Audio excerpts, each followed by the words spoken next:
নমস্কার। বাণীর গল্পের আসরে আপনাদের স্বাগত জানাই। আজ আপনারা শুনবেন শ্রী গজেন্দ্র কুমার মিত্রের লেখা একটি ছোট গল্প, দুর্ঘটনা। 7 আপ দিল্লি এক্সপ্রেস, ডাকনাম যাহার তুফান মিল, তাহারই একখানা থার্ড ক্লাস কামরায় আমাদের নাটকের আরম্ভ এবং সেইখানেই জবনিকা। গাড়িতে সেদিন কী কারণে জানি না অসম্ভব ভিড় হইয়াছিল। ভারতবর্ষের প্রায় সব প্রদেশেরই কিছু কিছু লোক হরেক রকমের মোটঘাট লইয়া কামরাগুলিকে একবারে ভরাইয়া তুলিয়াছিলেন এবং প্রবেশপথের অবস্থা চক্রব্যূহের অপেক্ষাও দুর্বেত্য হইয়া উঠিয়াছিল।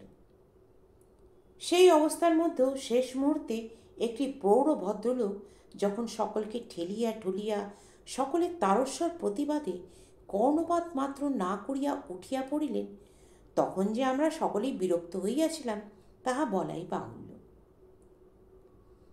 সুবিধার মধ্যে ভদ্রলোকের সঙ্গে মোটঘাট বিশেষ ছিল না। একটি সুটকেস মাত্র হাতে করিয়া তিনি উঠিলেন, কিন্তু বাক্স বা মেঝে কোথাও ব্যাগটি রাখিবার তিলমাত্র স্থান না দেখিয়া হাতে করিয়াই দাঁড়িয়া রইলেন এবং চারিদিকে মিলিত ক্রুদ্ধ দৃষ্টির মধ্যে অবিচলিতভাবে দাঁড়াইয়া চাদরের খুঁটে ঘাম মুছিতে লাগিলেন। ট্রেন ছাড়িবার অল্প কিছুক্ষণ পরেই সহসা তার নজরে পড়িল ওধারে একটি ভদ্রলোক জানলার উপরে হাত রাখিয়া কোনোটি বাহির করিয়া বসে আছেন। তিনি যেন ব্যাকুল হইয়া পড়িলেন। ও মশাই, শুনছেন? ও দাদা, দয়া করে কনুইটা ভেতরে টেনে নিন, আমি হাত জোর করছি। কনুইয়ে মালিক হাত ভেতরে টানিয়া লইলেন বটে, কিন্তু অতিমাত্রায় বিস্মিত হইয়া ভদ্রলোকের মুখের দিকে চাহিয়া রইলেন। উপস্থিত অন্য সকলেরও প্রায় সেই অবস্থা। তাহার ব্যাকুলতা কিন্তু হাত টানিয়ে লওয়ার সঙ্গে সঙ্গেই চলিয়া গিয়াছিল। তিনি অতঃপর ধীরে সুস্থে আমাদের দিকে চাহিয়া কারণটা বিবৃত করিলেন। এখনো 5টা দিন হয়নি মশাই, ওয়াল্টার থেকে আসছিলাম মাদ্রাজ মেলে।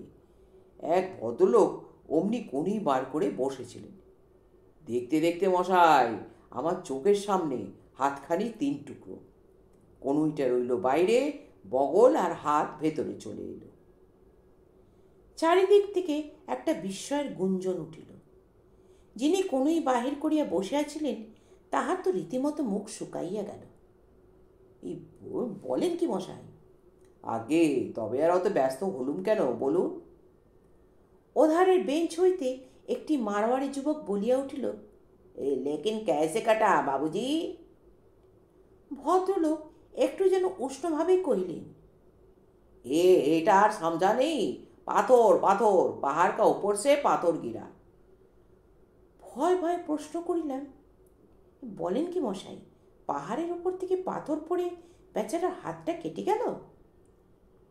যাবে না, সে কি জাতা পাথর, অন্তত 8-9 মণ ওজন তো হবে। একজন দীর্ঘশ্বাস ফেলিয়া বলিল, ট্রেনে জার্নি করা প্রাণ হাতে করে। কিছু বিশ্বাস নেই মশাই, বুঝলেন? যতক্ষণ না ফিরে আসছেন ততক্ষণ বিশ্বাস নেই। এই তো মাসখানেকের কথা, দানাপুর স্টেশনে গাড়ি থেমেছে। আমাদের ম্যাকনিল কোম্পানি হরেনবাবু স্টলে গেছেন চা খেতে, ফিরে আসছেন, আস্তে আস্তে গাড়িটা দিয়েছে ছেড়ে। ও মশাই, সামান্য স্পিড, কিন্তু ভদ্রলোক একটুখানি পা পিছলে যেমন পড়ে গেলেন আর অমনি দুটুকরো। আবারও সেই অস্ফুট গুঞ্জন। অনেকেরই মুখ শুকাইয়া উঠিল, বোধ হয় নিজেদের ইতিপূর্বেকার চলন্ত ট্রেনে উঠিবার ইতিহাস স্মরণ করিয়া। বৃদ্ধ ভদ্রলোকটি তাহার যুবক সঙ্গীকে লক্ষ্য করিয়া বলিলেন, হাতরাস থেকে মথুরার ট্রেন ধরে আর কাজ নেই, বাসে গেলেই হবে। আমাদের নবাগত ভদ্রলোকটি আরও যেন তাতিয়া উঠিলেন। বাস? ও আরও ডেঞ্জারাস। শুনবেন তাহলে বাসের কথা? আমার এক মাস্টার মশাই আসছিলেন তমলুক থেকে বাসে করে পাঁশকুড়ো ট্রেন ধরবার জন্য। হঠাৎ মোড় ঘুরেই দেখা গেল রাস্তার উপর গোটা তিনেক ছাগলছানা দাঁড়িয়ে আছে। তাদের বাঁচাবার জন্য ড্রাইভার যেমন পাশ কাটাতে গেছে, একেবারে উঁচু রাস্তার ওপর থেকে গড়াতে গড়াতে বাস শুদ্ধ চলে গেল নিচের জমিতে। 17 জন প্যাসেঞ্জারের মধ্যে 3 জন তখনই মারা গেল, আর 2 জন হাসপাতালে পৌঁছেই গেল। বাকি সকলকে মাস 6 করে ঝোল ভাত খেতে হলো। শুধু ড্রাইভার ভালো ছিল, তার কিছু হয়নি। শ্রোতাদের মধ্যে অনেকেরই এই বর্ণনায় গা মাথা ঝিমঝিম করিতে লাগিল। আমার রীতিমতো পেট ব্যথা করিতে শুরু করিয়াছে। কিছুক্ষণ পরে প্রথম ভয়ের ব্যাপারটা কাটিতে আমাদের বিরাজবাবু সেই মথুরাবাসী বৃদ্ধটিকে সম্বোধন করিয়া বলিলেন, ও বাসে বাসে কখনো চড়তে নেই মশাই, ভারী বিপজ্জনক। যদি নিজের মোটর থাকে কিংবা ট্যাক্সি। হ্যাঁ, তাতেই বা কি সুবিধে মশাই, সেদিন কাগজে পড়েননি এক বড় বাজারের মহাজনের কি দুর্গতি? উপযুক্ত ছেলে, এক ছেলে নিজে মোটর চালিয়ে এই ডায়মন্ড হারবারে বেড়াতে গেল, আর ফিরল না। খোঁজ খোঁজ অনেক খুঁজে দেখা গেল যে গড়ের হাটের কাছে এক বিরাট বট গাছের সঙ্গে ধাক্কা লেগে মোটরখানা ভেঙে চুরমার হয়ে পড়ে রয়েছে, আর তার সঙ্গে মোটরের বালিকও। নিজের মোটরের তো ওই হাল, আর ট্যাক্সির তার তো কথাই নেই। রোজ অন্তত 4টে করে অ্যাক্সিডেন্ট এই কলকাতা শহরেই হচ্ছে। এই তো গত বুধবারের আগের বুধবার আমাদের চোখের সামনে একখানা ট্যাক্সি। ভদ্রলোকের কথায় একটা আকস্মিক বাধা পড়িল। ওধারের বেঞ্চি হইতে এক ভদ্রমহিলা সহসা হাউ হাউ করিয়া কাঁদিয়া উঠিলেন। আমরা ব্যস্ত হইয়া সেই দিকে মনোযোগ দিলাম। কি হলো, কাঁদছো কেন? কি হয়েছে মশাই? ইত্যাদিতে অন্য সব প্রসঙ্গ চাপা পড়িয়া গেল। অনেক প্রশ্ন করিবার পর তাহার সঙ্গীদের কাছে জানা গেল যে ভদ্রমহিলার একমাত্র জামাতা ট্যাক্সি ও বাসে ধাক্কা লাগিয়া সম্প্রতি প্রাণ হারাইয়াছেন। মোটর দুর্ঘটনার এই প্রত্যক্ষ স্বরূপে আমরা সকলেই আবির্ভূত হইয়া পড়িলাম। বিরাজবাবু নিজে অনেকখানি সরিয়া বসিয়া নবাগত ভদ্রলোককে বসিবার স্থান করিয়া দিলেন। ওধারের ভদ্রমহিলা কান্না কমিয়া আসিলে প্রায় সমস্ত গাড়ি জুড়িয়া শুরু হইল বিবিধ বিচিত্র দুর্ঘটনার আলোচনা। নিজের জীবনে যে যত রকম দুর্ঘটনা দেখিয়াছেন তাহাই মহা উৎসাহে বর্ণনা করতে বসিলেন। যাহারা দেখেন নাই তাহারা শোনা কথাকে অলঙ্কার দিয়া বর্ণনা করিতে বসিলেন, এবং খবরের কাগজের আদ্যশ্রাদ্ধ হইতে লাগিল। ইতিমধ্যে আমাদের নবাগত ভদ্রলোকটি বিড়ি টানা শেষ হইয়া আসিয়াছে। তাহার তীক্ষ্ণ কণ্ঠস্বরে আর সকলের কথা ডুবাইয়া পুনশ্চ কহিলেন, কোন যানবাহনটা নিরাপদ? সাইকেল? শহরে সাইকেল চালানো তো প্রাণ হাতে করে।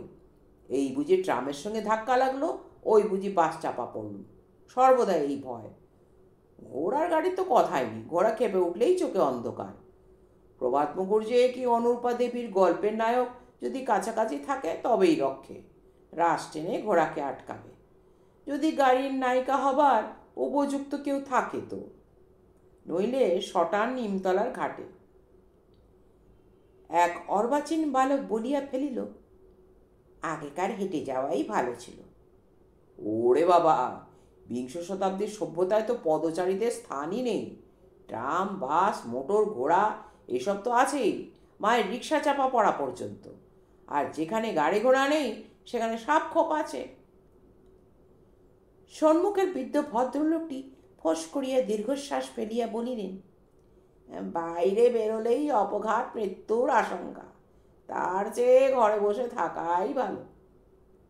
কিছু না কিছু না, দেখলেন তো বিহারের ভূমিকম্পের সময় যারা বাইরে টাইরে ছিল তারা বরং এই একরকম করে বেঁচেছে। যারা ঘরের মধ্যে ছিল তাদের তার চিহ্নই রইল না। আমাদেরই এক আলাপি ভদ্রলোকে কি হলো, তিনি আর তার নাতনি বাইরের রাস্তায় পাউচারি করছিলেন, আর বাড়ির প্রায় সবাই ছিল ভেতরে। মশাই, সেই 21 জন লোকের মধ্যে একজনও বাঁচল না, শুধু বুড়ো আর সেই নাতনি। বুড়ো তো পাগলই হয়ে গেল। মথুরা যাত্রী বৃদ্ধ লোকটি আর সহ্য করিতে পারিলেন না, ভ্যাক করিয়া কাঁদিয়া ফেলিলেন। মশাই, তাহলে কি আর কোনো উপায় নেই? নবাগত ভদ্রলোকটি চিন্তিত মুখে কহিলেন, না, অ্যাক্সিডেন্টের হাত এড়াবার কোনো উপায় নেই। তবে যদি অল্প স্বল্প কিছু হয় কিংবা পরিবারদের কোনো ব্যবস্থা করতে চান, তাহলে উপায় আছে বটে। চারিদিক হইতে ব্যগ্র ব্যাকুল কণ্ঠে প্রশ্ন আসিতে লাগিল, কীরকম কীরকম, কি বললেন মশাই, ইত্যাদি। ভদ্রলোক কহিলেন, আজকাল সব বিলাতি ইন্স্যুরেন্স কোম্পানি অ্যাক্সিডেন্ট ইন্স্যুরেন্স করছে। সেগুলো মন্দ নয়। যদি হাত পা ভাঙে কিংবা একেবারে মারা যান, তাহলে মোটা টাকা দেবে। আর যদি অসুখ বিসুখ করে, তাহলেও মাসোহারা দেবে। ভারী চমৎকার পলিসি। আমার কাছেও আছে। একটা প্রসপেক্টাস দেখবেন নাকি? স্কটস ইউনিয়নের অ্যাক্সিডেন্ট পলিসি, নাম করা পলিসি, অনেক পুরনো কোম্পানি, প্রায় 100 বছরের। দেখবেন। ভয়ের পরিবর্তে অনেকেরই মুখ চোখে ক্রোধের চিহ্ন ফুটিয়া উঠিল। একজন তো স্পষ্ট করিয়াই ফেলিল, ও, আপনি বুঝি ও এজেন্ট? তাই তো অত ভয় দেখাচ্ছিলেন। ভদ্রলোক এই দোষারোপে কিছুমাত্র বিচলিত হইলেন না। ধীরে সুস্থে সুটকেস খুলিয়া কতকগুলি কাগজপত্র বাহির করিয়া কহিলেন, আগে ভয় তো আর আমি মিথ্যে করে দেখাইনি। কোন কথাটা ওর মধ্যে বাজে? হাত পা ভেঙে যখন বাড়িতে এসে বসবেন, তখন যদি টাকাটা পান, সেটা ভালো না ভিক্ষে করা ভালো? না কি আপনি টাকাটা পেলে আমায় দেবেন? তারপর প্রশান্তভাবে মথুরা যাত্রী ভদ্রলোকের হাতে একখানা প্রসপেক্টাস দিয়া কহিলেন, দেখুন, ভালো করে পড়ে দেখুন। বুঝতে না পারলে বরং আমায় বলবেন, বুঝিয়ে দেব। যে ভদ্রলোক কনুই টানিয়া লইয়াছিলেন, তিনি পুনরায় জানলায় হাত বাহির করিয়া বসিলেন। কেমন লাগলো গল্পটি? গল্প পাঠ ভালো লাগলে অবশ্যই লাইক কমেন্ট করে দেবেন। আর নতুন শ্রোতা বন্ধুরা যারা এখন আমার চ্যানেলটি সাবস্ক্রাইব করেননি, তারা আমার চ্যানেলটি অবশ্যই সাবস্ক্রাইব করে নেবেন। আর পুরনো বন্ধুরা যারা এতদিন ধরে আমার সাথে আছেন, তাদের অনেক অনেক অনেক ধন্যবাদ।